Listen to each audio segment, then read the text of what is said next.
Hello guys, Chris here and welcome to episode 32 of the Pocket Podcast. Today we have the lovely Lily Ford on the show today.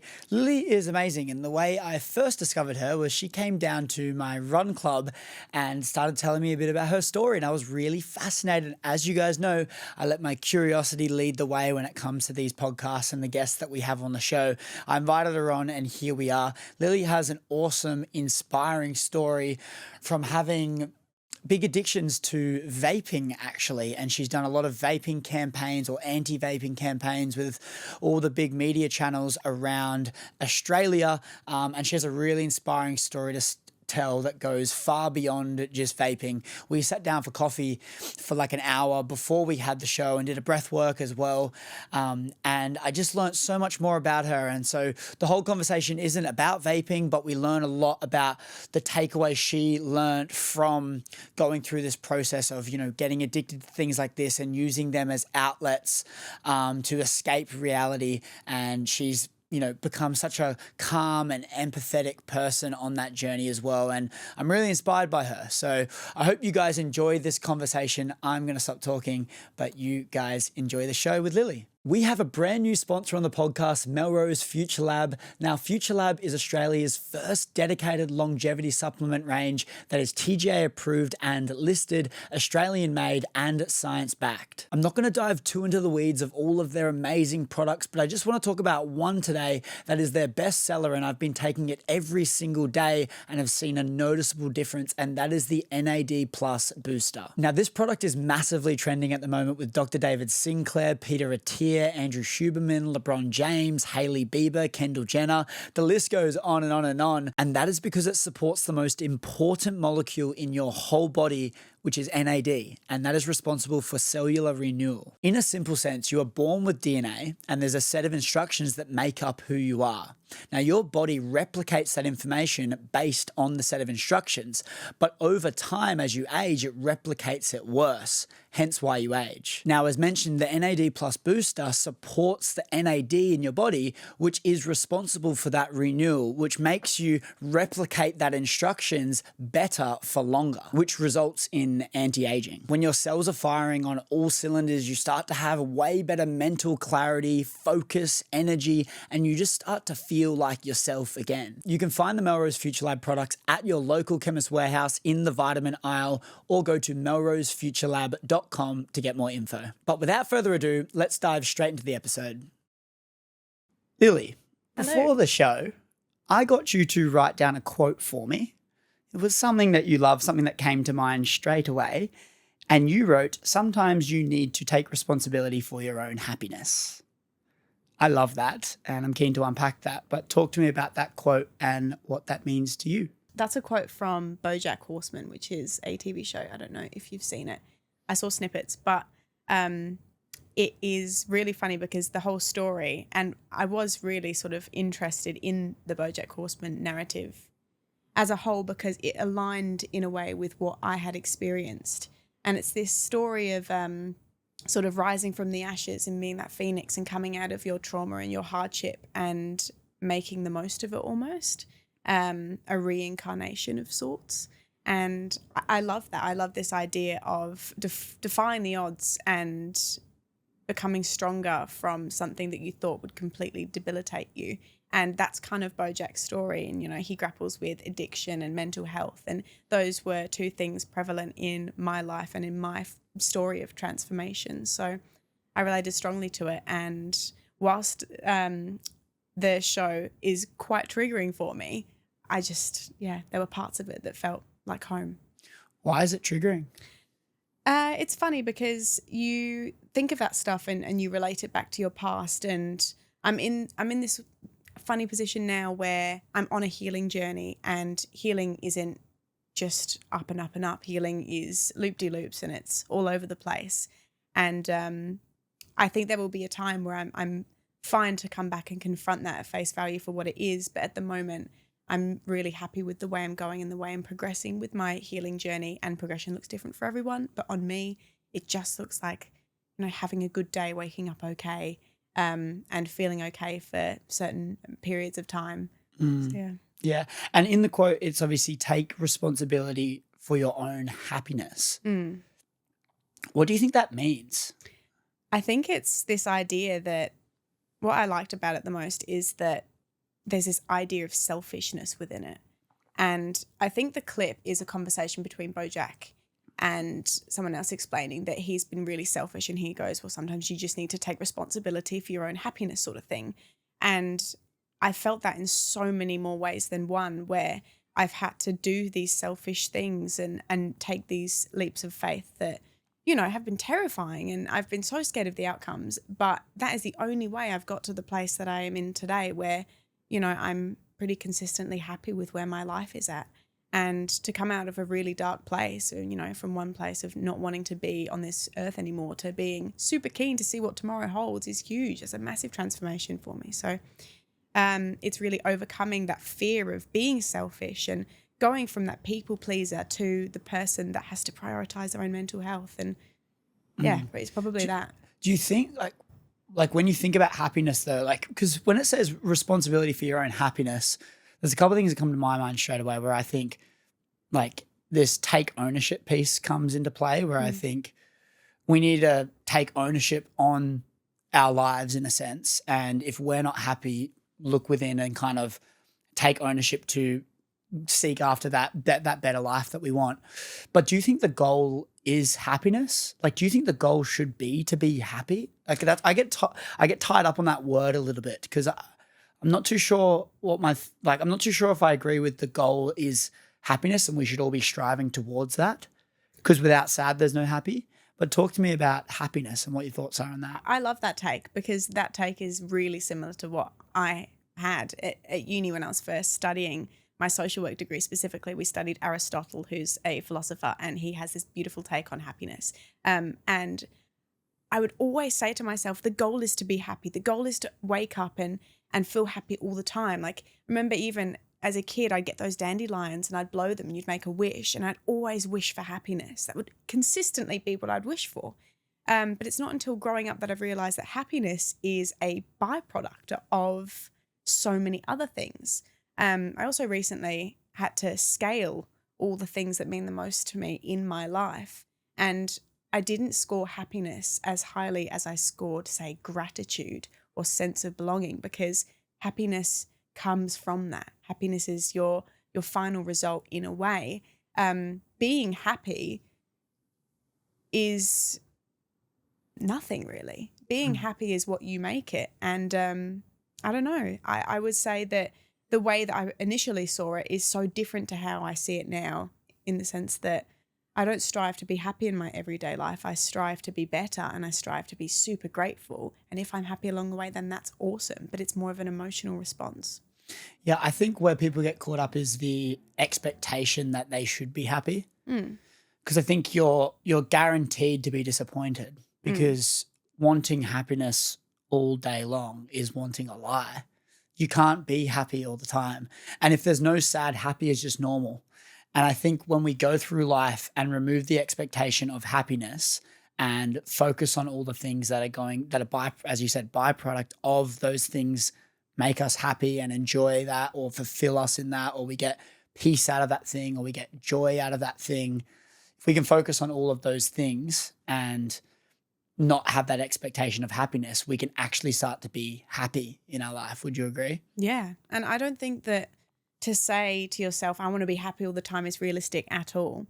There's times where I call my mum and I'm waking up and you know, I still get my down days. And she says that the down days are what makes the good days even better. And that's so correct so much of the time. We need to have days that are a little bit meh, we're feeling a bit jaded or a bit dull, because then we can't experience the highs of life, essentially. If you're happy all the time, then, I don't know, something's lacking. You can't be happy all the time. No, you can't be happy all the time, because then, I don't know, you're sort of implying that your environment is going to be pretty consistent. And I know that consistency isn't something that makes me personally happy. So again, it changes from person to person, but to reshape that and to instead see it as, you know, a sense of gratitude or a different perspective, just to have maybe a perspective of optimism over this idea of happiness will get you so much further, I think. And you've been on a lot of sort of traditional media channels, you've been on news channels, and sharing a little bit of your story and certain things that maybe you've overcame. What would you say like the intention for going on those channels are for, and what would you say like the message that you're trying to share when putting your story out there would be? So I first decided I wanted to share my message when I had began my transformation, essentially. But when it sort of got taken to the media, I tapped into this idea of advocating for people that were maybe a little bit unseen, or places where there was a bit of stigma. So for me, those places of stigma would be, you know, being, say, sober when you're younger being like in your 20s, or younger than that, like later teens. I would say another one was the anti-vaping. So that's the media that I have done, is the anti-vaping campaign, and tapping into that stigma of mental health, as well as sort of like how to turn your life into something a little bit more positive. I was just seeing all these expectations laid upon myself and the people around me, and I didn't quite agree with it. And I've always had this open mind where I want to learn more and want to learn more from my environment around me and the environment around the next person. And I want to help as well. That's a big thing for me, getting in community and helping. It's why I'm on the career trajectory I am. But coming forward and talking about my experience with the anti-vaping campaign was also part of me talking about my experience bettering myself, and to evoke some form of empowerment or passion within other people that felt, I don't know, if they were in a rut, or, you know, they weren't feeling too good, if they could relate to this younger version of me that I talk about in the press, then show them that transformation is so possible. It's never too late. It's never too old. It's never, you know, too far gone. It's always achievable. And if I can do it, then so can they, essentially. So it was really coming forward, showing what I had experienced and where I was at now, and that transformation was possible, to inspire, I think. Mm. And, you know, you've been kind of going on this journey, and what you said just before is about how you really want to help within communities and help people go that are maybe struggling, and share some lessons that you've learned. I found, and we spoke about this in brief at the cafe earlier, was people that have this desire to help have gone through something. They've gone from A to B, and they've got to the other side, and they're like, holy shit, there's actually thousands of people that are in that same shoes. I want to help those people because I know, like, I got out the other side. I want to help those people too. Mm. Is that sort of where the drives come from, where you've got from A to B to you've overcome something and now you feel really called to help? Or was there this desire to help before all of that? So it's funny that you say that, because I would initially have responded and said that it was the hardship that I experienced that made me want to help. And whilst I do think that it has made me significantly more passionate about what I do, it must have been beyond that, because I decided to go into my degree, which is a double degree in psychology and social work, in 2020, prior to the trauma that I'd endured, which was around that time. And I knew that I wanted to make a difference in some form of a way. I think my objective at the time was to be a clinical psychologist and to go into mental health. Whereas now it's changed. Whilst I could do that down the track, it's not at the forefront of what I want to do right now. But yeah, it was really my hardship, like you said, that called me to doing this at the level that I'm doing it now. I think there's a spectrum, and I liked the example that you were using, how, you know, life can sort of wear you down and it makes you more resilient, and it makes you able to conquer troublesome times a little bit easier. I really like that, because I think it's 100% correct. It's made me more resilient. It's made me be able to come out and do what I can do with, you know, thicker skin. So I think that answered the question. Yeah. Yeah. I would say that it would have been maybe the catalyst for the help, wanting to help, but there was little sparks and sprinkles of that prior to going through those traumatic times. Yes. But it was that kind of main event that was the thing for you to go, oh shit, like I really want to do this. Yes. I mean, there were times where I was very unsure, but if I take you back to that period of time, it was around 2020. and it was with my family, and essentially said event happened, and my family sort of took a real hit. And I was, how old was I at the time? I would have been maybe 19. I had to step into this role of being a carer quite early on. And by carer, I mean sort of more mental health carer. And that's something that I have seen people younger than me definitely have to step into before. But it's difficult when you're experiencing it and you're a carer to, say, your parents. So when this event happened, I had to almost help my parents get through it because I needed my parents as well. And so I felt myself almost utilizing what little counseling skills I had and what empathy I had from just like growing up and seeing a therapist when I was younger and all of that, you grabbing those skills and using them and thinking, right, I need to help my mum and dad right now. I need to be the strong one and step into that role. And that was kind of hard, especially like seeing your dad cry is incredibly difficult. And I think that does something to you when it makes you realize that you need to be more resilient. You need to be stronger for someone. And yeah, I put on my big girl pants and stepped into this role. And I was in this role for a while, sort of like helping and providing as much support as I could. And without realizing, I started neglecting myself, but it set a foundation for also what I'm doing now of understanding like what theories work well, what strategies work well, what do I need to do to support the mental health of people around me, what numbers, what hotlines do I need to know to call, even like those little things. And yeah. We will get back to the episode in just 1 minute, but I need to thank our sponsors of the podcast, Switch Nutrition. More specifically, I want to talk about these 3 products that are in my hand right now and foundational health. There is so many different supplements online, different people telling you all these different things to do, but I love to strip it right back to the foundations and what are the things we need to be doing every single day to take care of that foundational health. I take these 3 products every single day without fail. Hydrate in the morning to keep me hydrated and energized for the day. The adrenal just before bed so I can sleep like a baby, and then the collagen I have in my yogurt bowls every single day. It's good to hit that protein goal, but then also your hair, skin, joints, nails. It's a game changer. So if you want to try any of these products, you can go to the link in the description or the show notes below, and that is my collections page where you can find all the products that I love and take every single day. Alternatively, you can go to switchnutrition.com.au and use the code Chris Griffin and you'll get 20% off your entire order. Once again, hit the link in the show notes or the description below or go to switchnutrition.com.au to get 20% off your entire order if you use code Chris Griffin. I'm going to shut up. Let's get back to the episode. Why do you feel like you needed to be the person that, like, you're a 19-year-old girl and you're going, I need to be the fixer that steps up to the plate and does this? So what goes on in your mind when you're mentioning obviously things like your dad getting upset and crying, and I don't know, was it just there was no one else you think that could step up and you had to do it, or what was the reason why you decided to do that and take on board all of those, those roles?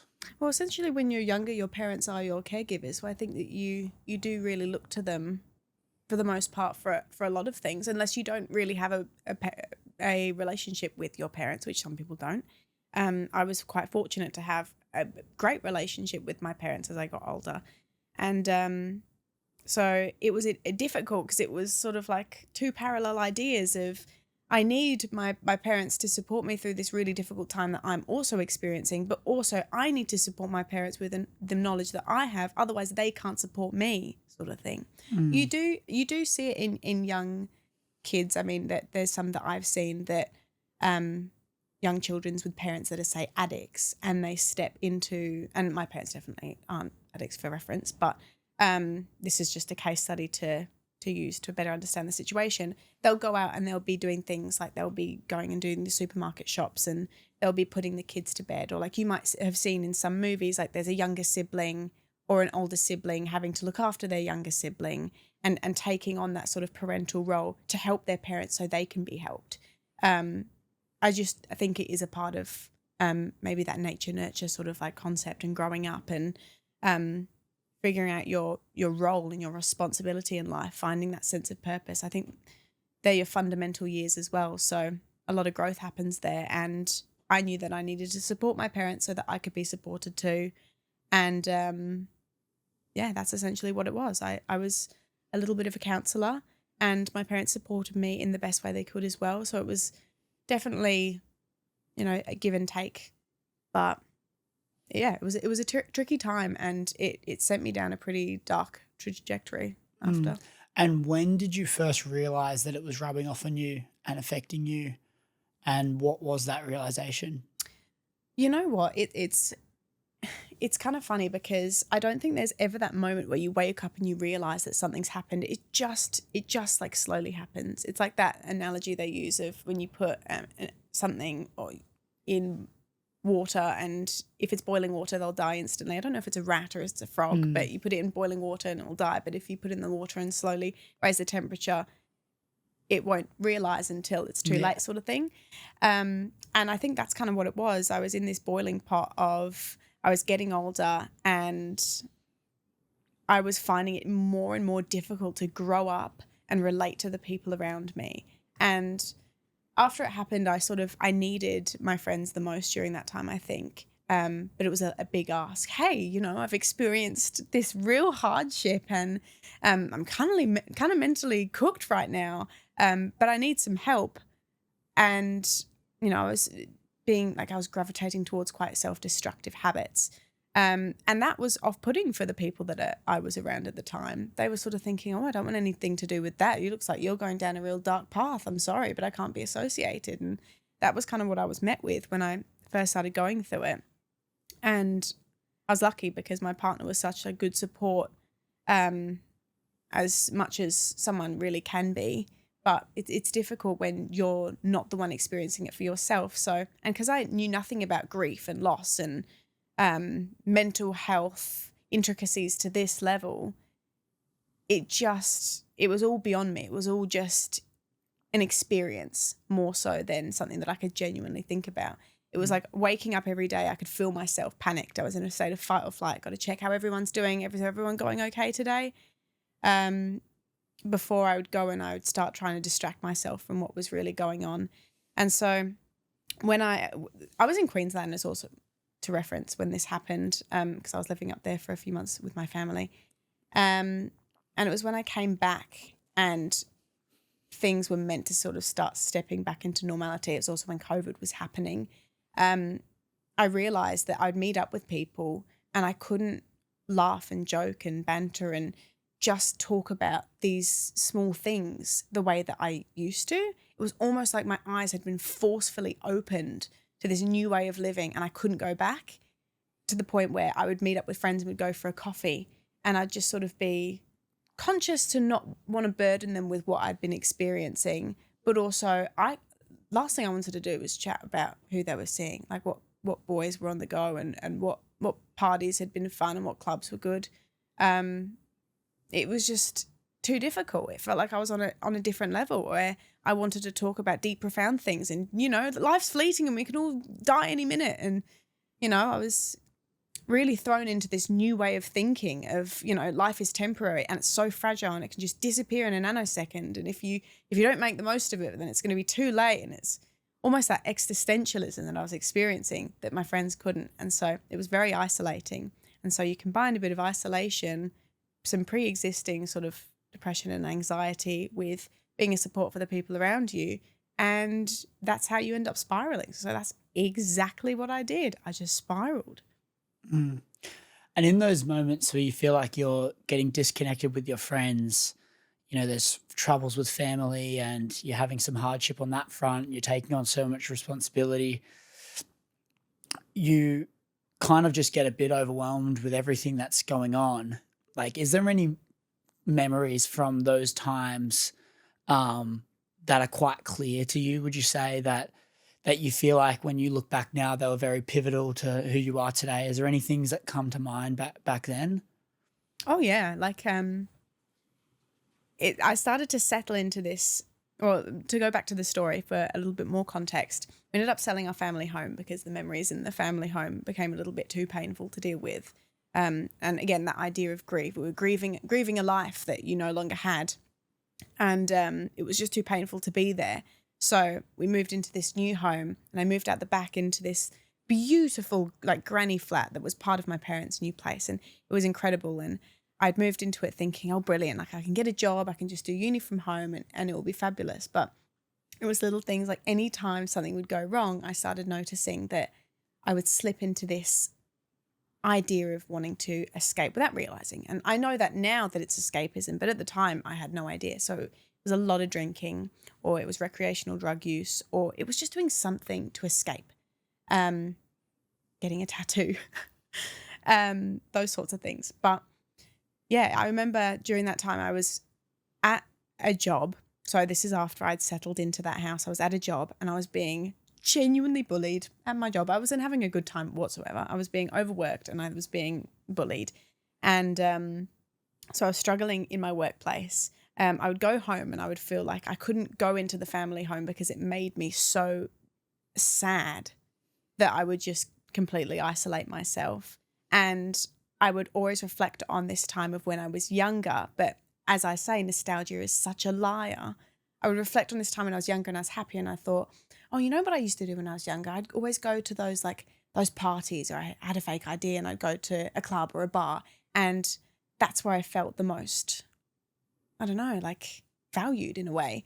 I was also vaping as well. Now the vaping started when I tested vaping when I was like 15 a little bit, like through parties and that sort of thing. And then when I was in my very early 20s, when I just left school, I think it was 18 when I started smoking it more and more. But when I entered 20, I was in my full-blown sort of like vape addiction, and I was doing that a lot. But I was also looking for a party wherever I could go, and it would be, you know, some people that I'd barely met. I would literally just think, oh, let's just go, let's just see what's going on. Or it'd be going to some really dingy pub and just seeing like who's there and making friends. And whilst it came from this really sort of like simple place of I just want to have fun, what it was really doing, it was how can I escape and drink as much as I possibly can in this space and feel like I'm living those memories again from when I was younger, when I was sort of first experimenting with partying and all that. So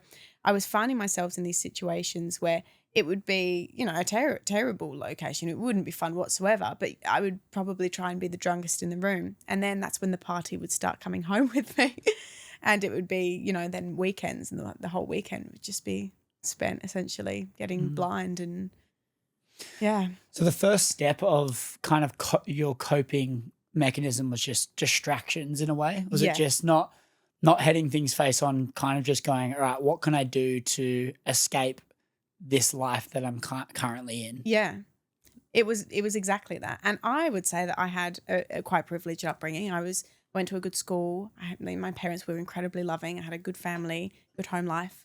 And you know, I was studying the mental health stuff and all the psychology and social work. And it's funny because you can study it all you want, but there's no mirror there at the end of the day to look into. I was never catching a glance of who I was really becoming or what I was doing. It was very much like in this state of fight or flight. I just need to do what I can to survive and to feel happy. And dopamine's a big one that I also sort of talk about, where I was doing vaping gives you like that little dopamine kick of like temporary sort of like relaxation, or the head spin, anxiety goes, and then it loops back around, and within sort of like a few minutes you're back to feeling the exact same as you were before. So you take another hit, and you know, I was sort of falling into those sequences, or like I was always on TikTok, or I was sleeping so much. I was probably sleeping like most of the day if I could, so I could then go out at night and things like that. But it was these really harmful habits that would give me a temporary dopamine hit that I couldn't access in my day-to-day life. Now I know easily if I'm feeling low, a run is 10 times more likely to give me a dopamine hit, or an ice bath, or a meditation, or a breath work. Those things give me a brilliant dopamine hit now. But back then I didn't really know that. I hadn't experimented with it. There was all this sort of like social pressure to party as much as you could when you were younger. You know, you leave school and you go away, and especially in, say, like England, which is, I'm a bit English. That's why I've got the accent. I was born there. Over there, from at least what my parents had told me, like, you leave school, you go to college, you're drinking and having a fabulous college experience, making so many friends. COVID had hit, this trauma had happened, and then I had this perception of, but I still need to be out having fun all the time and experiencing my 20s and, you know, getting drunk and doing these things. So I may as well just do it with what I've got. And what I had was just sort of, you know, doing it at home. And yeah, and you mentioned in a news article that I saw, you swap dopamine sources. That's what you were saying. So you would swap, say, the partying for an ice bath or a run or meditation. Talk to me about that. You were saying about obviously your dopamine swapping is that realization you had where you can still get the same feeling out of maybe what you were doing, but in a different way. Yeah. So I had that realization when I was vaping a lot of the time. And, you know, I was partying a fair bit. And it's funny because when I was in my sober body, I just hated it. I just hated existing in the body that I had when I wasn't, you know, mentally absent. And I had this day where I was like, right, I'm just going to go for a run. And I had this daggy pair of sneakers and I was like, let's just go for a run around the block, see how it feels, sort of thing. And I had this amazing dopamine rush. And I'd only probably done 2 kilometers, but for reference, was never sporty. At school, I opted for doing lawn bowls and martial arts as my sports. I was not sporty whatsoever. And when I'd done this run, I was vaping and coughing up so much like banana vape juice as well as blood on this run. It was an awful experience. Yeah, I felt so happy and I was in love with it almost. It was this fantastic, like, I'm so proud of myself. I moved my body. I've done a run, but also I feel great. And it was those feelings, those feel-good feelings, the endorphins from the run that I started to seek more and more the more I picked it up. And so without realizing, that's how I eventually quit the vaping, is because I did that habit swap of the vaping for the running, because I was getting my dopamine from a different source and it was a better source, I thought. I've been vaping for such a long time. I think my body probably had been quite used to it. But then when I was running, I was just feeling, you know, on top of the world, quite euphoric, and it was all natural. And not only that, but it made me enjoy being in my sober body more. So then naturally, I was less inclined to pick up the vape. I was less inclined to want to go out and party because I had a run the next morning. And so it was a very easy and seamless swap from vaping to running, because the running had more than one brilliant rewards for my entire nervous system. I could sleep better. I could eat better. I was feeling just mentally so much more clarity. I was feeling anxious. I'd go for a run. I'd come back. I'd immediately be better. So yeah, it was very gradual, but with time, I stopped needing to use the vape, and it ended up just going in my bedside drawer and not needing to touch it as much. And I set, you know, this sort of thing in my mind of, I'm only going to pick it up if I go and party and drink. Yet that desire decreased and eventually it phased out. So, but with that, it's interesting. There could be people listening that are vaping right now as they're watching this thing, and it seems like such a harder thing to do than just easily fizzle out. Mm-hmm. What was that first step? You mentioned it was the run, but I want to strip it back that next level and go, what made you want to run in the first place? Like, did you see someone doing it? Did your algorithm change on TikTok and you saw this fitness content? What happened? Woo! We need to take a minute to thank our sponsor of the podcast, Oxy Shred Energy, for having the best energy drink on the market. I love the way that it makes me feel. I love how energized I get from it, how mentally focused and clear I have, and how clean the energy is with no crashes or jitters. As you can see in these podcast episodes, not only am I drinking the cans, but also the guest drinks the cans. It makes us get locked in, allows us to focus and make sure we have those deep conversations. Thank you so much, Oxy Shred. If you guys want to check out the products or give them a go for yourself, you can go to Ampol, 7-Eleven, Woolworths, Coles, or you can go to the link in the description down below and use code Chris Griffin and you'll get a cheeky discount. I'm going to stop talking, but thank you, Oxy Shred. Give them a try. You won't regret it, but let's get back to the episode.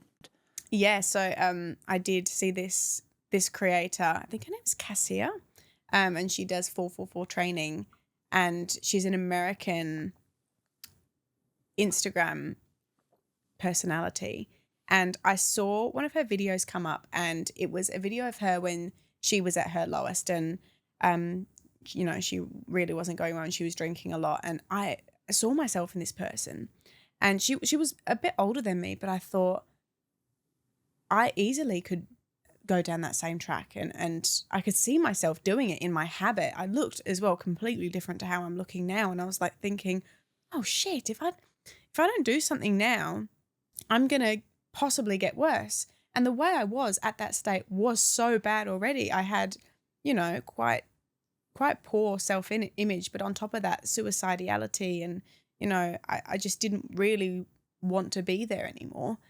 And I'd seen her transformation and where she was now, and it was that glimmer of hope. And it was like, but what if it doesn't have to be like this? What if the life you've been living for the last 3-4 years could be a learning curve almost, and you could use this to become stronger and come out of it and be the person you've always dreamed of. And so in a way, without realizing, what that did is it tapped into that visualization. And so I think that night I even just like went to bed and just like dreamt and thought, like, who do I really want to be? Who do I want my transformation person to be? What do I want her to wear and look like and smell like and sound like and all these things? And I started to just like dream about this possibility of a recovered version of myself. And it seemed impossible. Like, let me just preface that. It genuinely seemed quite literally so impossible. Every day was so hard. I could barely get the courage to get up out of bed and leave the house, let alone go on a run down the block. So it came from this place of just like burning desire to change. And that's what encouraged me to put on the trainers and take the first few steps out of the door. And I knew it would be humiliating.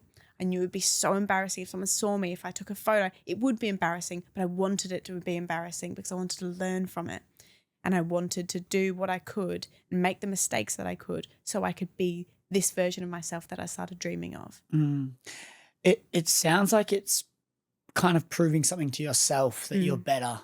And when the desire and the drive is that strong, as you mentioned there, like I just knew I had to change. And when the desire is so strong, you can kind of bear any whatever it's going to take. It's what I'm sensing. I'm kind of sensing like this because when I'm trying to put myself in this person's shoes that is where you were. And they're in this rut where they know what they're doing is not good. Like they know that they're distracting themselves, I'm assuming. They know that they're just trying to escape this life that they don't like. They know they don't like their sober body, and they know that things need to change, but they're still doing the stuff anyway. I'm trying to put myself in that person's shoes and go, what is going to be the thing that allows me to take that first step on this healing journey? And that's why I'm really trying to unpack this and really think, because I'm blessed I've not been in that position, at least in that severity. But I think what it comes to is getting really clear on why you are changing, what you're trying to do. Like when you're thinking, putting that in when you're putting yourself in that person's shoes, like how can someone take that first step to healing? What is it? Do you know? I think the first step for me was acknowledging there was a problem, which is the hardest step. Because you can't change if you don't think you've got an issue. And the same thing we see with people struggling with addiction in the alcohol and drug sort of like social work sphere is understanding that your habits might not be the best. Now, my alcoholism looks completely different from the next person's alcoholism. Some people might even look at my habits and say, I do that every weekend. That's not alcoholism. And I've had people do that. But I know in my body that what I was doing was escapism and it was looking for a way out and I was abusing it. I think the amount that I was drinking as well was probably not the best because I'd built so much like resistance to it in my body. But yeah, the first thing was saying, maybe I do have an issue, and coming to terms with the fact that I possibly had an issue with drinking and vaping and just my whole lifestyle in general was difficult. It was in no way easy because there's so much guilt and hatred. And as well as that, there's some people that come to me and they say maybe some unintentionally malicious things, because there's a lot of projecting, because it's so, coming from that place of guilt and maybe almost like putting down what I'm doing, because it will make them feel less guilty about the lifestyle they're living, because they might relate to the older version of me. You sort of get the gist. But it was overcoming that guilt and just saying, you know what? People make mistakes. We're all human. This has been terrible, and it might continue to be terrible for a bit. But what if? And it's literally that teeny tiny little glimmer of hope that quite literally got me started. And it was understanding, right, this is what has gone wrong. These are the areas that I'm not feeling the best in. If I want to become better, what do I need to do now? And then it's strategizing a plan based on that. So, the first thing is that accountability. And accountability is a hard pill to swallow. I went into therapy for quite a while, and I kept on saying to this therapist, like, over and over again, can you tell me what I'm doing wrong? I just want someone to look me dead in the eye and say, this is what you're doing wrong. Because how can it keep going down this path? Another therapist I called, I kept on saying, why do these bad things keep happening to me? And genuinely bad things, categorically terrible things kept on happening. And I was like, this cannot be a coincidence. What the heck? Am I cursed? Has someone put a hex on me where I'm cursed to live like this for the rest of my life, and all these awful things are going to keep happening? And she didn't even say this to me, but I know now. It was a argument of mindset and mindset shift. And when you experience a trauma, it's very easy for your mindset to change, because you're in that state of fight or flight and you have to protect yourself. And my poor body was literally trying just to protect me the whole time. The reason why I was picking up the glass of wine was just to protect myself.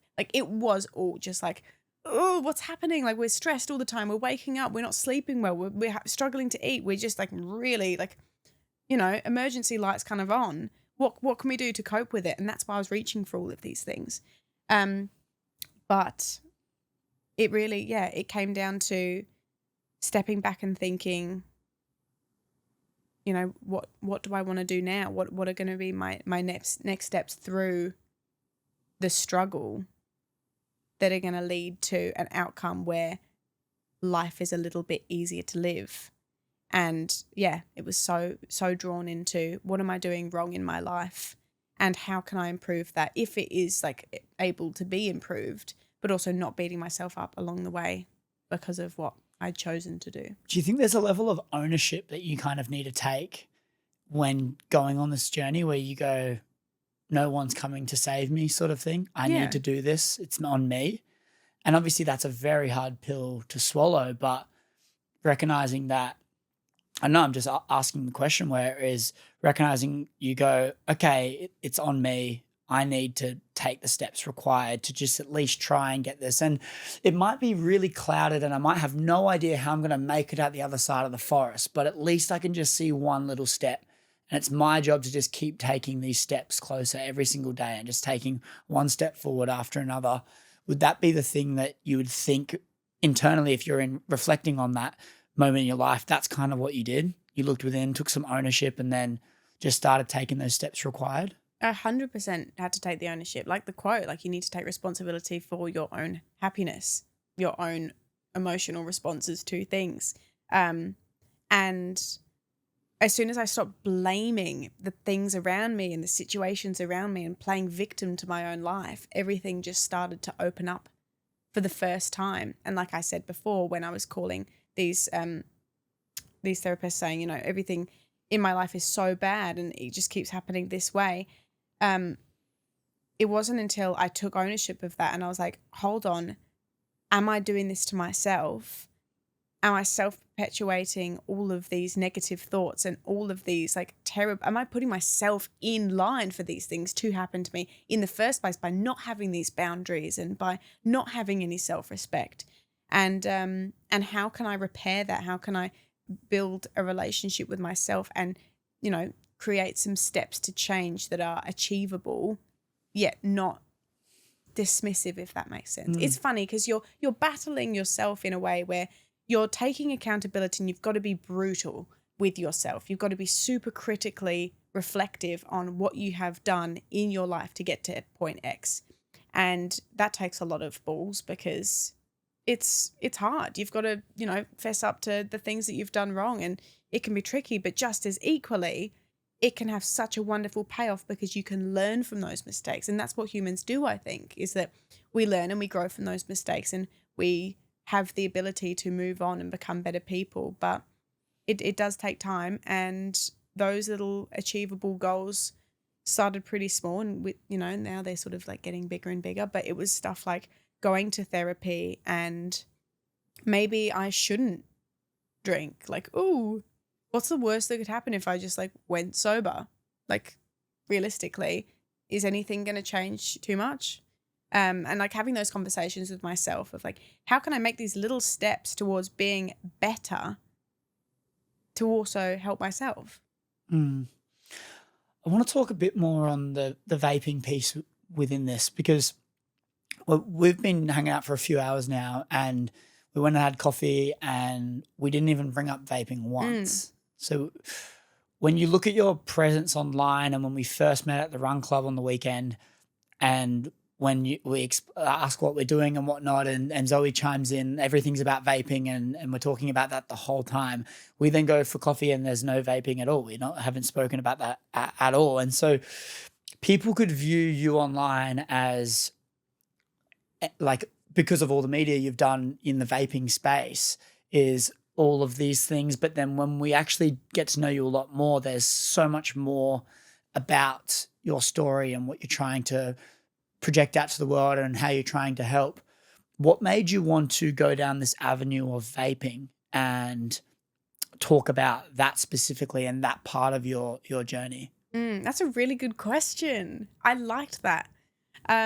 So essentially, vaping ties in all of my different components. Think of it as like a spider web, and vaping just like ties it all together, because vaping was a daily practice for me, and it was so ingrained in my life. And when I say ingrained, it was like if I left the house, I needed my keys, my card, and my vape. Like, it was part of me. I was never seen without it. But by that same token, it was also a personality for me. And I'll take you back, essentially. When I was 15, I started experimenting with vapes at parties. I would see it circulating around, and I would think, I want to be like the cool kids. I want to vape and have people flocking around me asking me for a toke. Like, that seems favorable. It was the Juul at the time, and so it was a reusable one, and they were so sleek, and I just remember them being like in the most appealing packaging, and it was just this idea of being cool.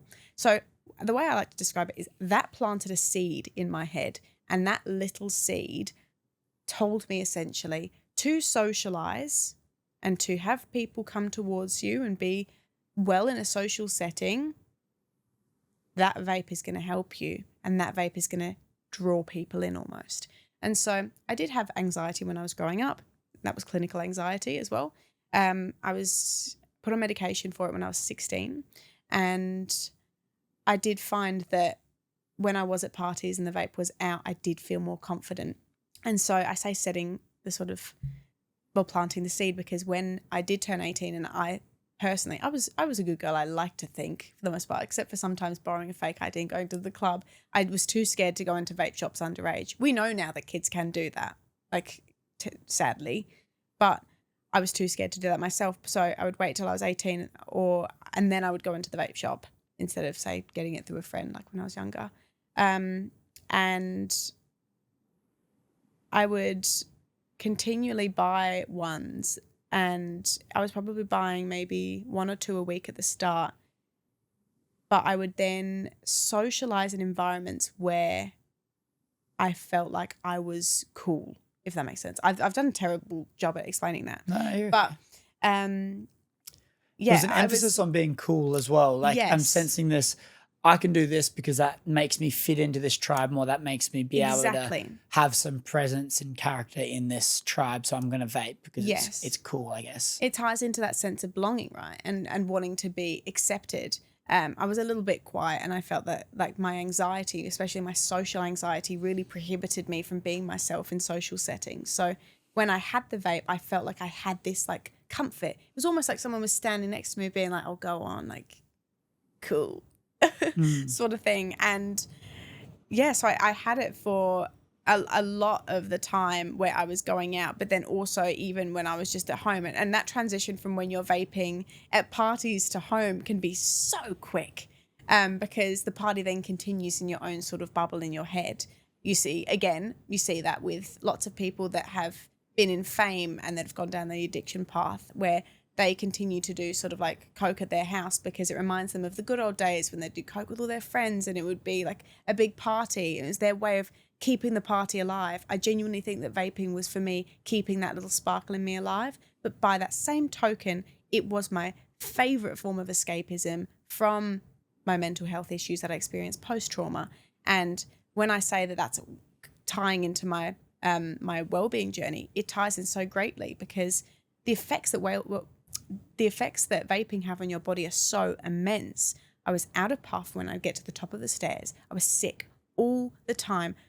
The odds of me vaping and running were so low, I feel, that's why I think my transformation is kind of cool in a way, because to go from smoking, vaping is what I mean, so heavily, to running, which is, using your cardiovascular health, that's tricky. I was, like, as I said, coughing up blood, and it was difficult. I could barely breathe, but it was this, I don't know, idea of escaping the way I was feeling, yet fitting in, yet also totally debilitating myself at the same time.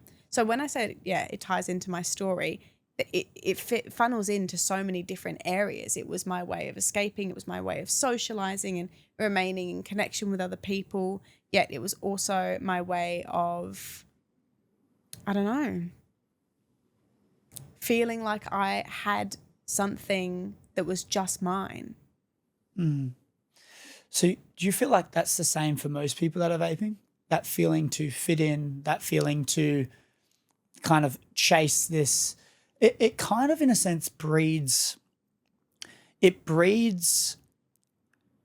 like a lack of work ethic, because if you're chasing a dopamine hit and you can get it so easily through the vape, it kind of makes you struggle to work towards anything else that requires a bit more effort to get that dopamine hit, would you say? Yeah, no, and definitely. people, I guess, are just doing it to fit in, and then what happens is then all the other things spiral from that fitting in. Yes. You build up a tolerance to it. You need to have it more to even get the same effect. Like for me, I've never been a vapor, but when I would go out and party, I would vape, and I remember how much it would hit me.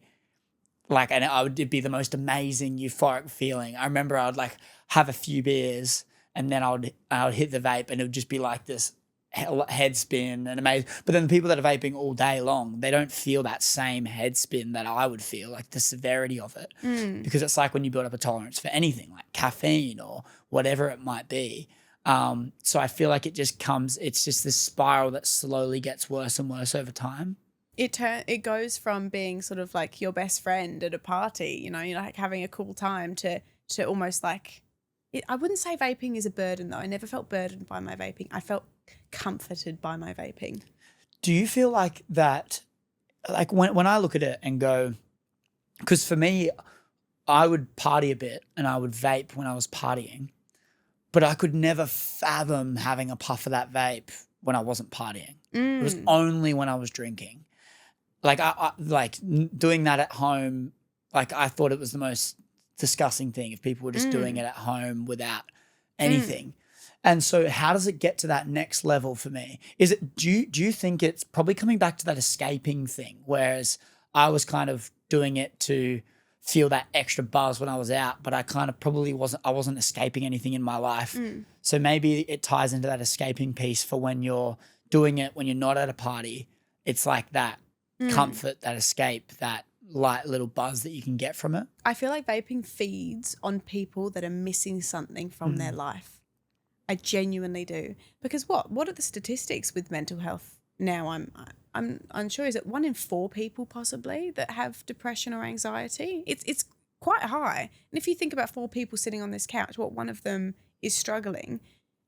And I know that for me, my mental health and my vaping were very closely correlated. As I said, the example of feeling like I needed to take a puff, alleviating the anxiety, waiting a few seconds, anxiety would come straight back.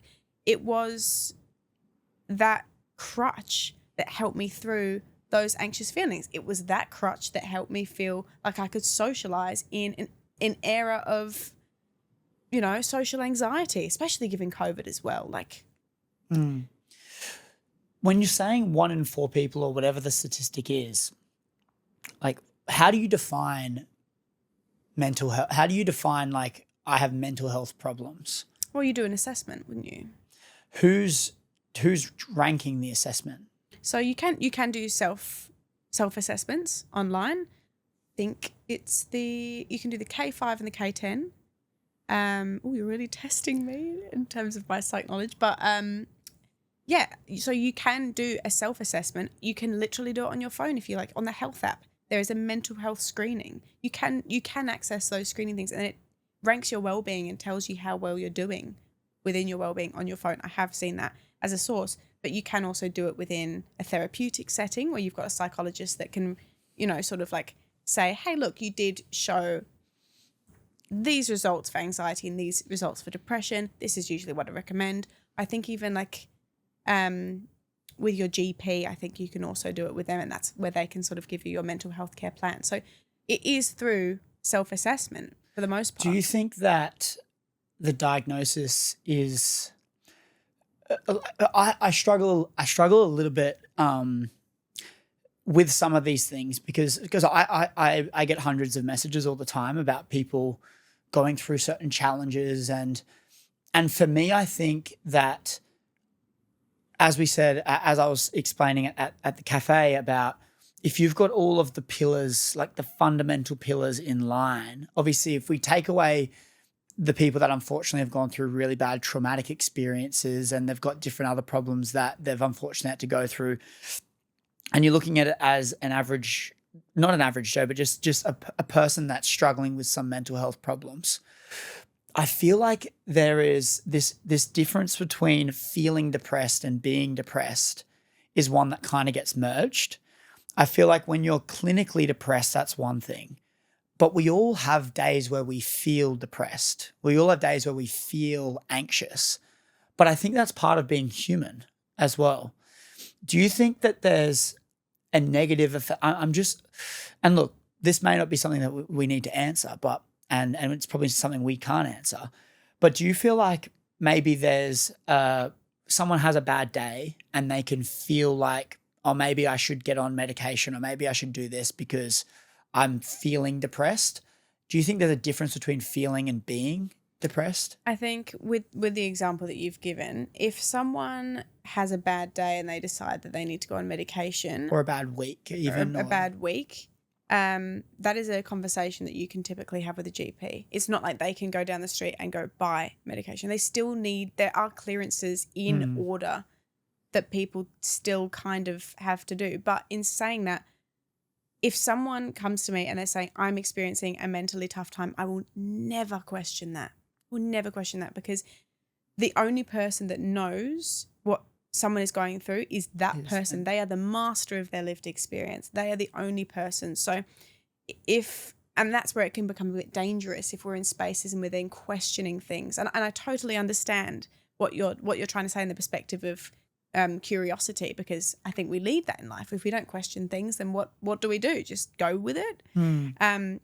But when it comes to mental health, like, I think with the amount of stigma that is already pre-existing, especially around men's mental health in itself is a topic that I love to talk about. But I think if we can do as much validating as possible, we can save as many lives as possible as well. And also having, a family where that has happened and mental health has been very prevalent, bad mental health, where, if I have completely put up my wall and said, well, it is what it is, and maybe you're just having a bad week and it's not actually that bad, say something significantly worse than what had happened, like. I feel like I definitely would never question someone's bad mental health. I think for me, there's so many fundamentals that we can be doing. And most of the time when someone comes to me and explains their challenge, I like, okay, is your physical health in line? Like, are you training regularly? Or are you eating good food? Or is it really processed and really bad for you? And and all of these things that we can do to help our mental health. Cooper Chapman, who's a friend of mine who talks, he has a mental health charity, not charity, he has an organization where he goes around speaking to schools and talks about mental health. It's called the Good Human Factory. And he talks about, instead of mental health awareness, mental health action.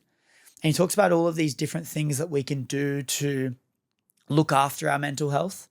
And I think it's just doing things that are kind to the mind, in a sense. Like when we can do all different things, like express gratitude and, so be grateful, go do little things that are like get out in nature. I'm not sure what his list of all the things are, but I really feel like there is this vetting process, but I reckon there should be one thing before where it goes, how about we do all of these things that are good for the mind and body before we just label ourselves? Because I just think it can be a bit hard for people, because people can just kind of label themselves as something bad. And I think it can be negatively reinforcing for their mind, as opposed to trying to do things that are really good for them. And then by doing so, maybe some of their mental health problems could get better. I'm not sure if I've just gone around in circles. I know exactly what you're saying. And I think if you have a good GP, that's typically where that conversation comes in from. And whilst I do agree with parts, like even looking at myself, like moving my body, the breath work, visualization, all those things have helped immensely with my mental health. When I went away recently to the UK and I didn't have my routine, I wasn't doing that, I was feeling lower, arguably. So I knew for myself, if I wasn't doing these things that I do, these self-care things, I do feel worse. But also that's something that I unfortunately had to figure out for myself, because what can happen is if we then place those expectations onto others, that's when those awkward conversations come up, where you hear of people going to their psychologist and saying, you know what, I'm not going well. And the psychologist goes, have you gone for a walk today? Yeah. Have you journaled? And then the person's feeling totally invalidated with their experience and going, oh, well, maybe I'm just like one of the people that is unfixable. And that idea of being unfixable is terrible, because that's what then feeds into that suicidality or self-harm. And so I really respect that insight, and I do really think that that's very powerful. I feel like what the emphasis should be then is understanding, and like understanding where everyone's going through, because what their thoughts are is their reality. And I really like that concept around making sure that you're not making someone question themselves and question if they're, as you said, unfixable, or labeling themselves as that. So I feel like that's a really good way to sort of approach it, is going, I understand, like I don't understand, but I feel for you. I'm here for you. And like you're like everything, like you're not wrong by feeling that way in a sense. Yeah, exactly. And it's that idea of empathy, just having empathy for your neighbor that's possibly experiencing it. I think that would get us as a civilization so much further than anything else. A little bit of gratitude and empathy, I think, would all be a little bit happier. That's your byproduct, you know? But it is tricky, and it can also be so difficult when you're watching someone that you love struggle, and when you watch someone that you love so dearly experience a hardship that you have also experienced, and you know exactly what helped you. It's like, even for my journey, if I'm sitting next to someone that's experiencing something similar and I've seen it happen, I've seen, how tricky it can get. If I was to have the audacity to turn around to them and say, you should really go for a run, I just think I'd get a punch in the throat, because it's the idea of having that self-empowerment and feeling empowered to go about it. That's why I love empowerment psychology. And I think that's what I want to step into, or at least counseling. I graduate at the end of next year, and I have a feeling that that's the sort of space that I'm looking to sort of get involved with, only because if you can sit next to someone and empower them to do better or to look after themselves a little more, they will use what they have in their little emotional toolkit or physical toolkit or whatever they can to build that for themselves. But you can never just step into someone's life and start building it for them, because then when it comes crumbling down, or if something happens, either you're the responsibility or it's possibly made the situation significantly worse. there's a lot of mess to clean up sort of thing. So I love the empathy you have. I feel like do you feel like the empathy comes from being back in those moments and realizing how hard they and challenging they are for you, those low times, or where do you think the empathy comes from? I think so. I was also told when I was younger that I was very, very sensitive. I was always that, oh, you're being so sensitive in the friendship group. Oh, stop overthinking that. You're literally just being so sensitive. Why are you crying? Why are you being so sensitive? It was just constant. But sensitivity and empathy, I think, are kind of like semi-closely correlated, because I can empathize with what someone's experiencing. I can still, understand it from my perspective. But what I love the most within that idea of empathy is that I don't have one perspective. I have probably a zillion perspectives either side of me. So when you're saying one thing and I'm deciding sort of what to come back and sort of refute it with or talk about, I'm sort of choosing between 1,000,001 different perspectives, because I know that there's no right and wrong. And we're only conditioned to think that there's right and wrong. There's no black and white. There's, a million other colors in between. And that's what feeds into that empathy of being able to read a situation appropriately. And that's also why I'm so grateful for my degree and learning about counselling and being able to sit next to someone and totally validate their feelings, yet also inspire this idea of curiosity in them, is because I can observe that, be empathetic, and then choose one that best suits their emotional needs in that certain time. Yeah, I think it's a powerful lesson, and this is why I love podcasting too, because it's over a long format and we can kind of go back and forth about different topics and hear different insights. And I feel like I've learned a bit from you. I reckon what can happen is when I'm so drenched in, say, like a health and wellness space, and I kind of feel these dopamine hits from going on a run or, having a deep conversation with someone or getting in the ice bath and things like this, maybe I can feel like it's more vanilla than it actually is. And whereas, as you said earlier on in at the cafe, like it's so not black and white, and everyone's got their own unique things. I reckon there's fundamentals that we can all do to really help us in terms of the mental and physical area of our life and spiritual and all the rest of it. There's so many pillars we can all do and take tools that we all can use to better ourselves. But obviously everything's not going to work for everyone. And for you, in terms of those tools, just as we wrap out this conversation on mental health, is there tools that you find have been the best for you? Has there been things that you've used that have been a game changer even till today when you still have those bad days? Like, what are the tools that you resort to that you find are the best? So I love this exercise, and it's if you have a pencil and paper, you essentially write down your toolkit. So you'd be like, Chris's toolkit. And you'd be like, number 1, what do we need? I need an iPhone with the app Pinterest to make visualization boards. They are my favorite thing to do. If I'm ever in doubt, Pinterest board, let's just start adding photos together. That's how I visualize that future version of myself. When I talked about my journey and the person I wanted to be, it was just visualization. And I look back at my 2023 visualization board and I ticked off almost everything on there. So I make it achievable. I'm not like doing the vision boards where it's like a girl with big acrylic nails, like holding $1 million in American banknotes being like, money, because people do that as well. And I think I used to think that that's what you need to do. But now it's sort of like, it'll be a photo of a girl going for a run. It'll be a photo of a girl smiling. It'll be a photo of someone in a Pilates outfit, sort of making a peace sign, like that sort of thing, like achievable things that are fun and that I like. That would be the first thing. The second thing is going to bed earlier.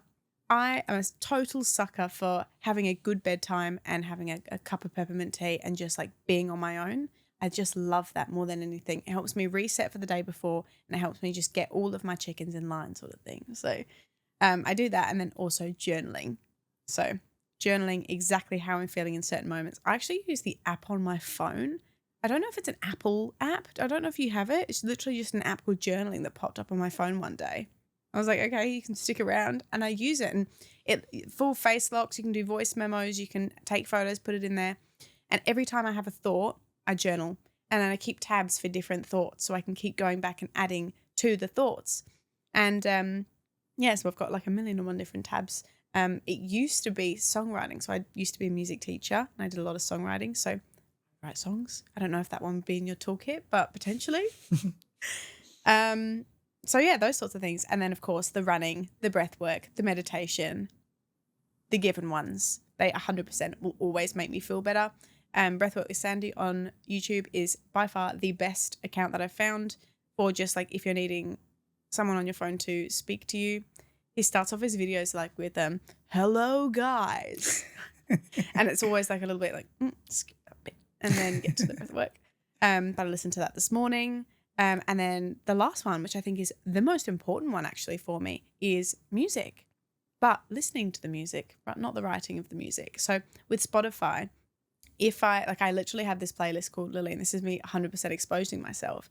Every time like I'm feeling a certain emotion or I'm feeling like I have a story or a song, and I use the word song because my therapist used it and I've held on to it.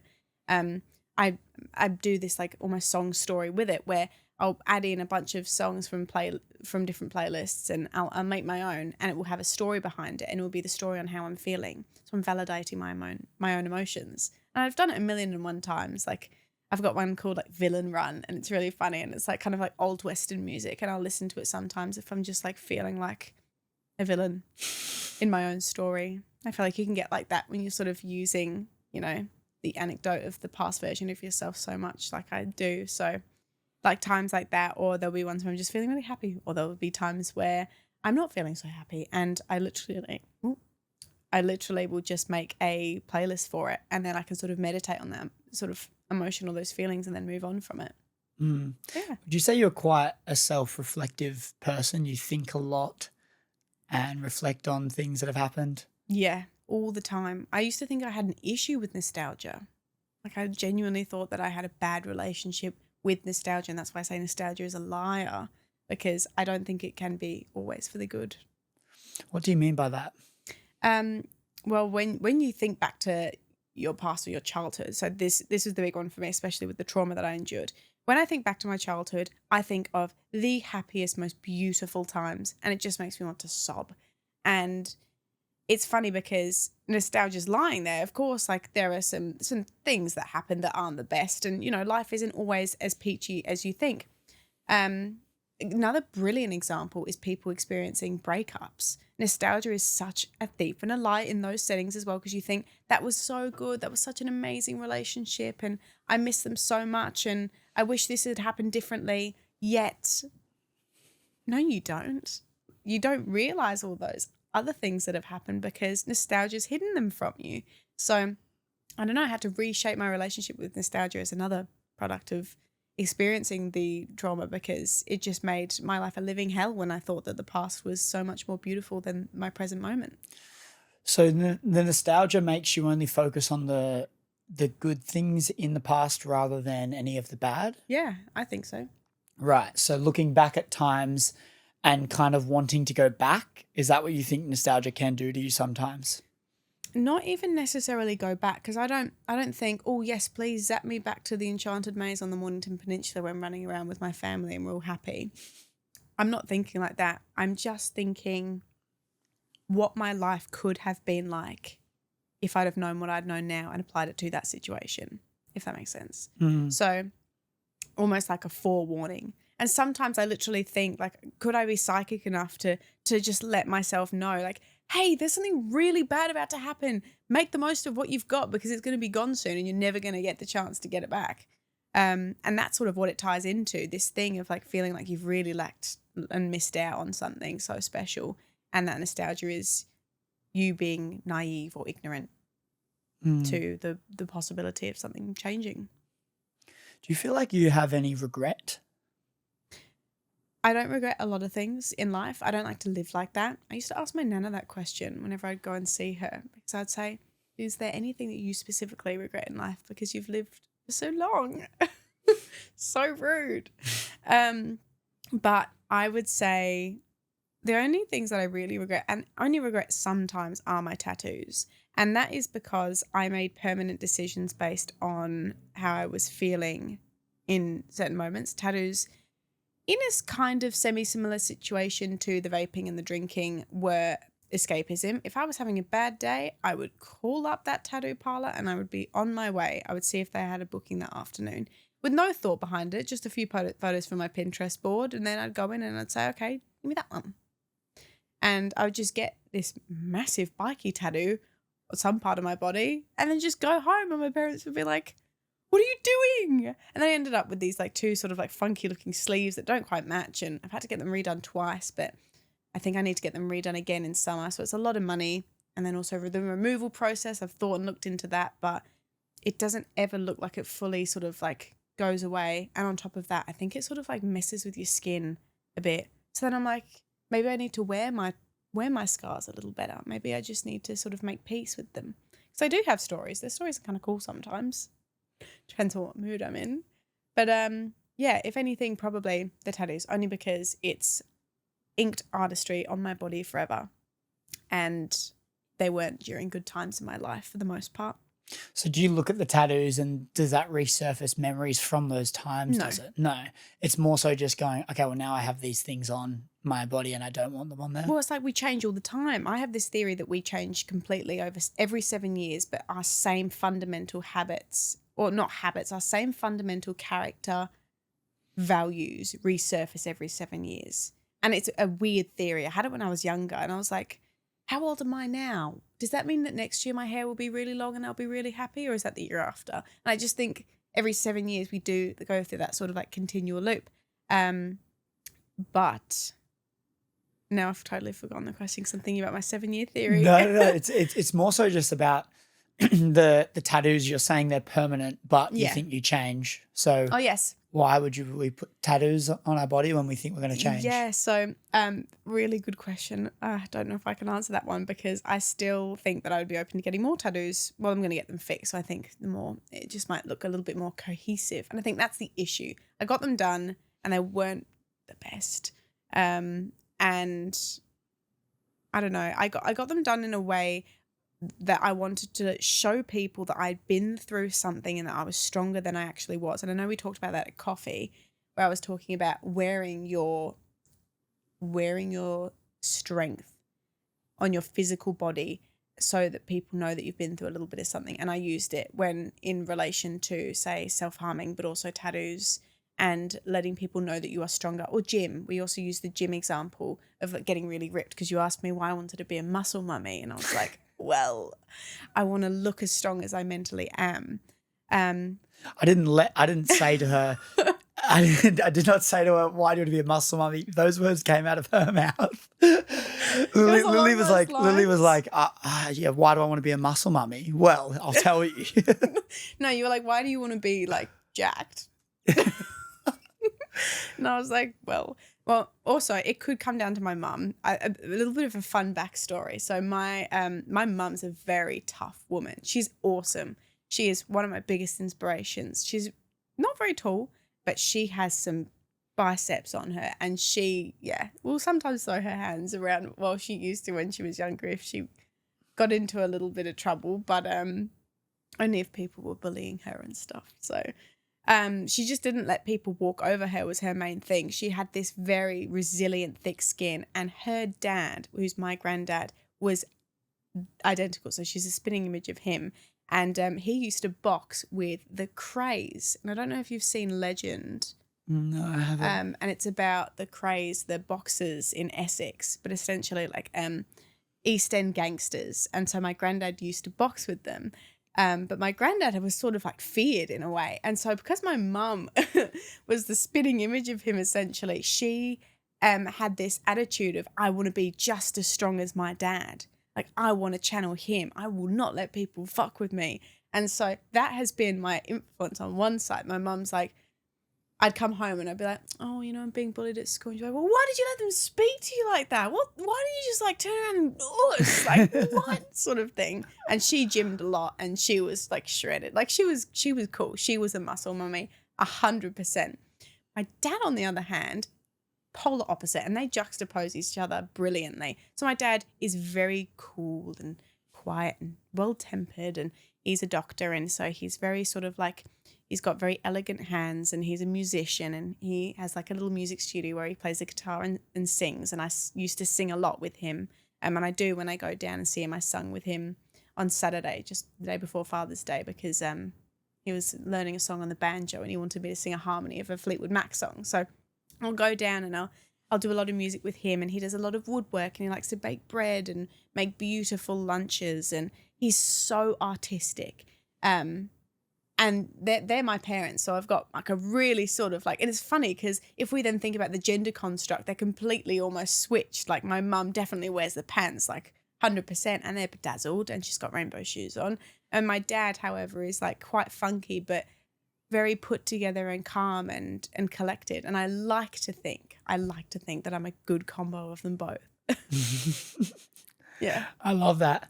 You've referred to your parents a bit in this chat and referred to your mum quite a lot. And even before this, you sent a photo to her and stuff. And you mentioned she's one of your biggest inspirations. How much of a role has your parents been in your life, and have they been really important for you? Yeah, massively. I think you don't realize the relationship you have with your parents is quite as important as when it's sort of, I don't know, almost taken away from you or something significant changes. So I always had very open relationships with my parents when it came to conversations. Like no topic was off limit. And I mean that very sincerely. No topic was ever off limit. I would be very vocal about how I was feeling constantly. And whilst me and my mum did experience quite a turbulent time towards the end of my high school days, I was kind of, I was struggling a little bit mentally, and we had all this stuff going on with like an extension that we were building. And so we bickered, and then we sort of came together really closely after this traumatic event happened, because my mum I would always try and educate my mum on this idea of mental health. And I'd always come at it from a different angle each time, being like, hey, so I'm not feeling so good today. And he'd be like, well, have you gone for a walk? So it was very much like that sort of like idea. And it used to be sort of like, oh, well, come to the gym with me. And I was like, no, gotta keep myself in shape for my lawn bowls game on the weekend sort of thing. But yeah, so we had a very close relationship as this sort of thing happened, and we sort of went through it all together as a family. And I found myself almost stepping into that like counselor role, like I was talking about, with my family, because I wanted to help them as much as possible.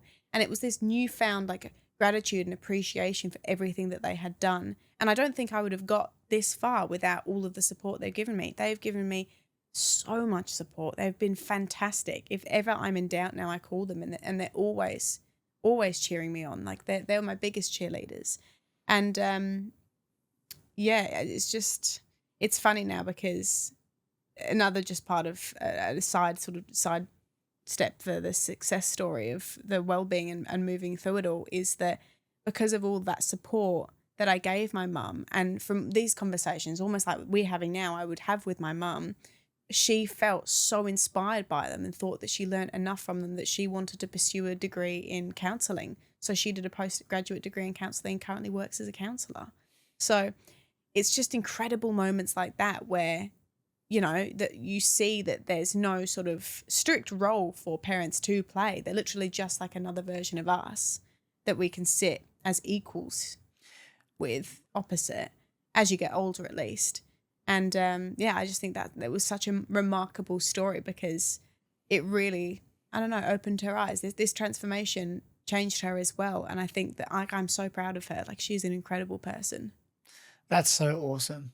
I feel that's an interesting take on equals, because I feel like when we grow up, that's like the parents were brought up by them, and there's never an equal. That's not even a conversation a lot of the time. I feel like it's a bit of a divide, but having that level of equal where it's like I'm here to help you, you're here to help me. Let's just lift each other up and support each other. That's the way to go, I guess, is really cool. So yeah, but also and this is the other thing, it could be that grass is greener idea. I don't know if things would be different if we hadn't experienced this trauma altogether.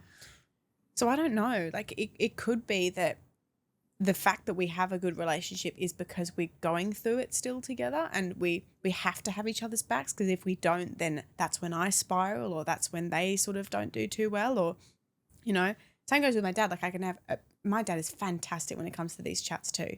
Like I can just talk to him about everything, but he comes at it from less of a sort of lens of probing questions. Like my mum's very sort of like wants to, like, let's really talk about it. Whereas my dad's just like, how are you feeling sort of thing, like, and what's going on beyond that. And it's that deep connection, which I think is most prevalent in my personality. And I have some fantastic chats with my dad about sort of like how I've been feeling. And so when I was in that situation of sort of almost like feeling like I needed to be the counselor for them, it was really nice with what they could sort of provide or reciprocate back when it came to what they had learned from their life so far and what their life experience up to there had taught them about mental health. You know what I think it is as well is the traumatic experience would help build that bond between you and your parents so much more, because the polarity between, like, I feel like I've spoken about this before, but the quality of the connection you can have with someone comes down to how low and how high you've experienced together. The more of a polarity between the low and the high, the closer you are, or you can be, because you've experienced such lows and such highs. You kind of know you've experienced each other in so many different ways, and that kind of brings you really close. Yeah. I look at like my best friend Sam and how we've gone from real lows together and shared those, and then also being able to share the highs. It just feels like the bond is far more unstoppable because of that comparison. And I feel like that's when you're explaining, you know, how close you guys are now. I feel like the traumatic experiences is what's helped made that glue even stickier. Yeah, I know. I definitely think that you're right. And like, you know, like I've said, with this whole journey, they've been nothing but totally supportive, even when like sort of dealing with a little bit of hate from the anti-vaping campaign stuff. They've been nothing but, you know, are you okay? Like, do you need anything? Like, I'll go down, and my mum's like made me like a little self-care package because I'm in a bit of a dingy share house situation at the moment. So she'll make me like a little package. There might be like some eggs or some veggies, or like she's usually put in some protein powder, because how else am I going to achieve my muscle mummy goals? And it might even be like a candle, or like she's bought me a pair of socks or a hat, or like something little. Like they're very sort of like conscious of all of that. When I come down and see them, they go to these amazing lengths to like make me like a delicious food and salads, and it's all very like whole food based. They're very healthy, my parents. Or like we'll do a core plus Pilates class together, or yoga. My dad loves yoga, like all those sorts of things. Like they're very switched on when it comes to all of that. And I, like what you said, think it comes down to they've seen what it's been like. They saw me at my worst, and you know, that must have been so hard for a parent to see their child struggle, but they knew that I had to sort of explore it on my own and empower myself to do better. And so happy for it, really. And just before we kind of wrap up and close out this conversation, when you like kind of fast forward to where you are now and you've been through so much stuff, you're even referring to this healing journey a lot, like where would you say you're kind of at in your journey now from, you know, just life as a whole, healing, and where you're at like in this current moment after overcoming so much stuff? Like where would you say you are, and what does that consist of? And is there any challenges now that you're still facing that you're, you know, maybe still trying to workshop through? Yeah, I like that question. I'm doing, I'm almost in my last year of my uni stuff, so it's starting to like really pick up in terms of the gravity of the things I'm writing about. And I just submitted a 2,000-word essay today on this idea of self, as well as career, like goal planning and all of this stuff where you have to literally like do all of these official assessments on your values, then scale your values on a scale of 1 to 10 as to what means the most, and then write about it and write where that is essentially going to send you. So I've been thinking about it a lot in terms of like where I want to go. Again, healing is never linear. It never just like gets better and gets worse. It just sort of does its own thing in the background, and you have to sort of work your way around it. We talk about this idea of not even necessarily saying recovery, because some people never recover from what they've been through, you know, and we see that like especially in cases where there's been like extreme assault or, you know, violence, and you can't just expect someone to get over it and heal from it. They have to sort of like work their way through the wave, and some days will be amazing, but some days they'll wake up and they'll have a dream about it and it will take them right back, and they just have to write that off as sort of just not a good day sort of thing. So my relationship with healing at the moment, I would say, is good. I'm happy more often than I am not happy. And I feel like that for me is a good sort of like way to sort of suss things out. I take responsibility for that happiness for the most part. I take accountability for as much as I can without it being too critical. I'm really at the moment, and it's funny because you did mention this at coffee. You were talking about connection, and I like to see connection almost as this idea of community. And sometimes in my little posts, when I say community, that's kind of what I mean, like connecting with people that are in your same like sort of bubble or circumstances, or that you've been hanging out with a lot recently, or who are your positive influences. And that's probably the next thing on the agenda, is to start exploring that idea of community further. And I've met some fantastic people along the way. And even with the anti-vaping stuff, everyone has been so wonderful and supportive. I've had people coming out of the woodwork saying that they've experienced similar things. And it's just been like so fantastic from like a collaborative approach. So I think for the future, I want to sort of do more in terms of community. I want to do more advocacy. I think I want to do more public speaking as well. I'm open to the idea of going into schools as well, and really sort of like start using my story as not just a sort of like, hey, I experienced this and whoopee-dee, like let's get on with it. But I experienced it.